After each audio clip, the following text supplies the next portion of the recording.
Ya, sebelum kita lanjut ke caranya, dukung channel saya dengan cara subscribe dan loncengnya dibunyiin supaya ketika saya berbagi pengalaman selanjutnya ada pemberitahuan di HP kalian. Ya, terima kasih ya. Ya, teman-teman, sekedar berbagi pengalaman. Cara mengatasi ayam ngorok ini saya lakukan setiap kali ada ayam saya ngorok, dan itu tidak sampai akan menular ke ayam-ayam yang lain ya. Usahakan kalau sudah pakai cara ini, obatnya di stop dulu, digantikan dengan vitamin supaya kondisi ayamnya, stamina ayamnya bagus, daya tahan tubuhnya bagus, dan mempercepat penyembuhannya.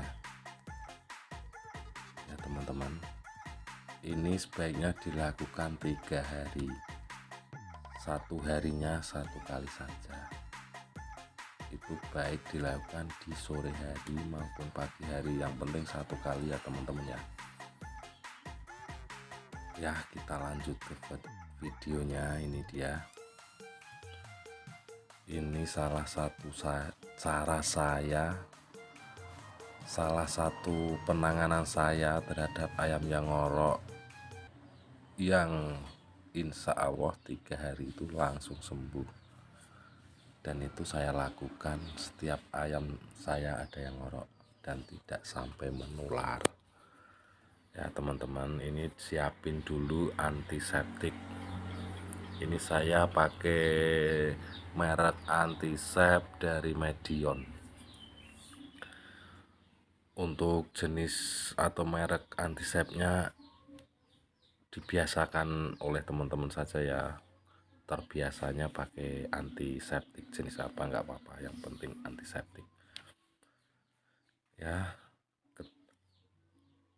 Ini masukkan bulu ke dalam tenggorokan,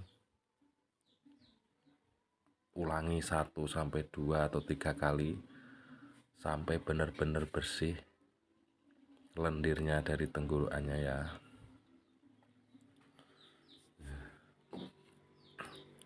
Ini juga bisa teman-teman diolesin di hidungnya, di mukanya juga bisa antiseptiknya tadi. Tapi harus di tenggorokan ya, yang utama ada di tenggorokan.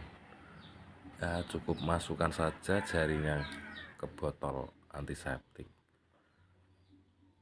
lalu masukkan ke mulutnya. Usahakan kena yang tenggorokan bagian atas, di saluran nafas ya. Supaya bakteri yang ada di situ mati. Ini aman karena saya sudah melakukannya. Setiap ayam saya ngorok saya perlakukan kayak gini, jadi aman ya teman-teman ya. Itu diolesin di mukanya juga bisa, tapi yang penting di tenggorokan ya. Semoga bermanfaat. Assalamualaikum warahmatullahi wabarakatuh.